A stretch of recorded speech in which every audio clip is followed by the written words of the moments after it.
समयमा लागेर चुरोट खाएर पसलमा बसेको देखेको थिए। चुरोट खाने काम राम्रो होइन नि, होइन?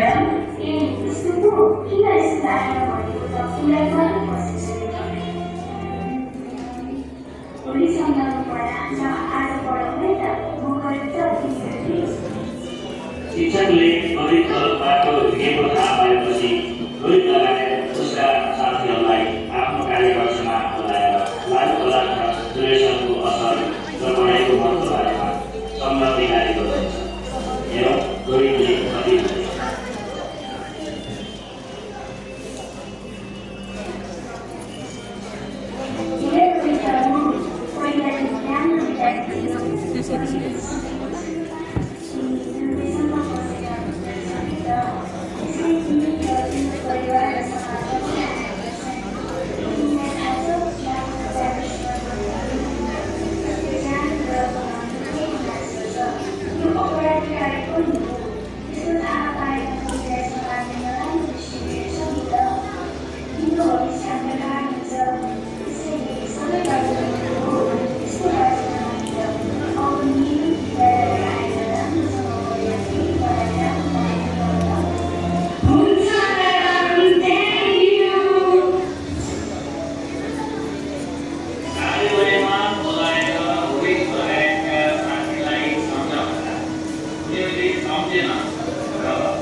नमस्कार, म मनोरमा सराना।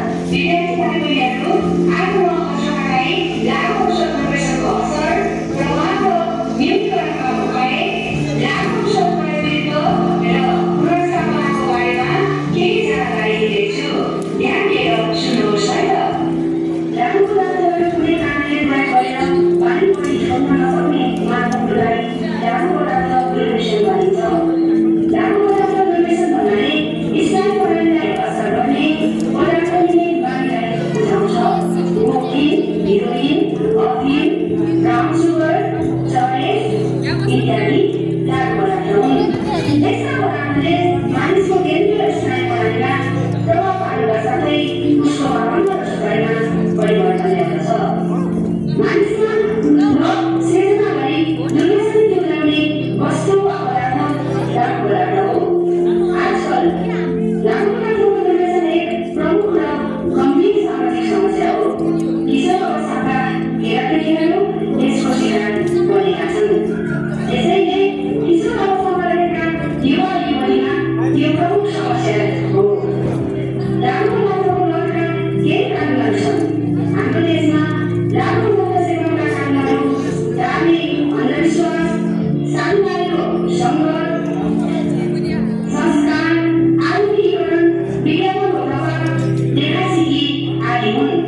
र उसका साथीहरू घर जान्छन्।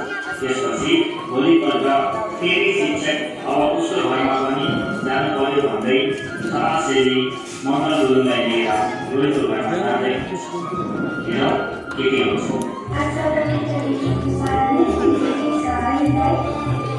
भोलि भेटौँ न, हिजो पनि सम्झाउनु पऱ्यो, अब आज गएर पनि सम्झाउँ, सम्झिन्छ होला केटोले। कुरा गर्दा गर्दै रोहितको घर पनि आइपुग्यो।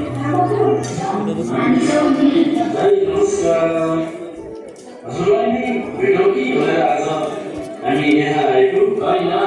के काम छ भाइ? मैले म्याटबाट सुनेको हजुरको यो रक्सी खाने बालीले छोरा पनि त टोलमा बसेछ नि। ए होला भाइ, त्यो रोहितले यस्तो काम गरेछ हो नि भाइ।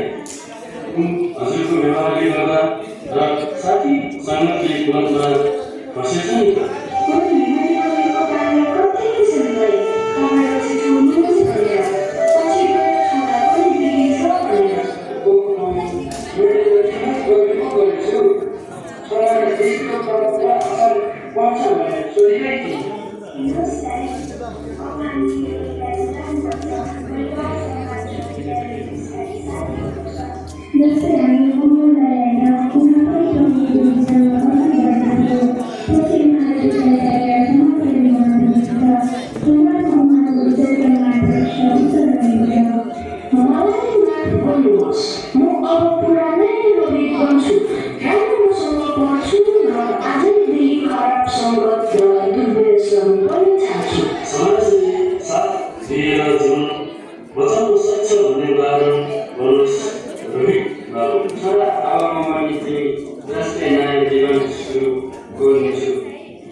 छ